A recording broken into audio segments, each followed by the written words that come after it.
Ate mmala nga tugenzeeko mu Parliament Speaker Balagidde Minisita w'Ensimbi okukola ku nsonga y'ebitongole eby'enjawulo okuba nti bikyalemereddwa okusasula biiru z'amazzi ng'ekitongole ky'amazzi mu kiseera kino kiri mu kubabanja. Kiddiridde akulira oludda oluvuganya gavumenti mu Parliament Mathias Mpuuga Nsamba okwanjula ensonga eno mu Parliament.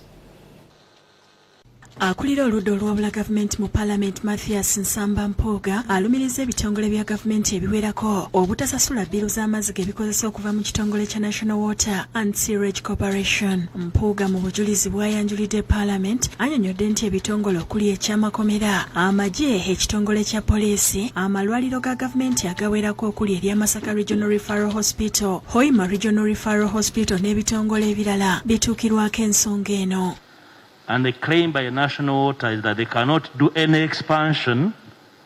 Reason, government agencies are not paying their water bills. Agamba nti ebitongole ebyo tebisasula nsimbi z'amazzi so nga Parliament bwe beeyisa embalirira y'eggwanga ebitongole ebyo biweebwa ensimbi ez'okugasasulira. Right, Honourable Speaker, in the budget, these are well-funded institutions, MDAs, with enough money to pay these bills.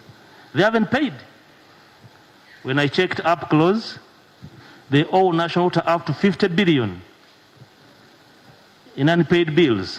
Atadde Minisita w'ebyensimbi Matiya Kasaija ku nninga annyonnyole lwaki ebitongole bino tebisasula nsimbi z'amazzi. Would the Minister of Finance, Honourable Speaker, explain to this country whether the money we supplied to these MDAs to pay for services developed legs and walked away from where it was designated?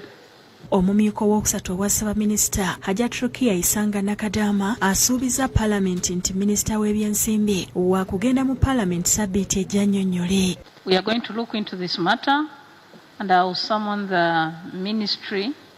So, Right Honourable, Finance is going to come here with a statement on Tuesday. We don't want a statement, we want action taken. Because there is a letter, there is even an executive order from the President. Much obliged. Thank you. Ababaka abatali bamu boogedde ku mabanja mu bitongole eby'enjawulo. Ffe baba batubanja batusalirako na mu wiiki naye gavumenti bagibanja obuwumbi n'obuwumbi bwa ssente kiswaza ate ng'essente ezo zifuluma kitegeeza okunoonyezebwa kulina okuyingira munda. Omuntu omulamu yagasa era yasasula emisolo naye kyannaku okulaba nti amalwaliro gaffe tegayina mazzi. Ekyo tusaba gavumenti esitukiremu ebintu ebirala bisobola okulinda, birthday zisobola okulinda, basooke bakole ku nsonga y'amazzi kubanga kikulu nnyo. Obed Lutale ne Rachel Nakasi be bakusakidde eggulire lino.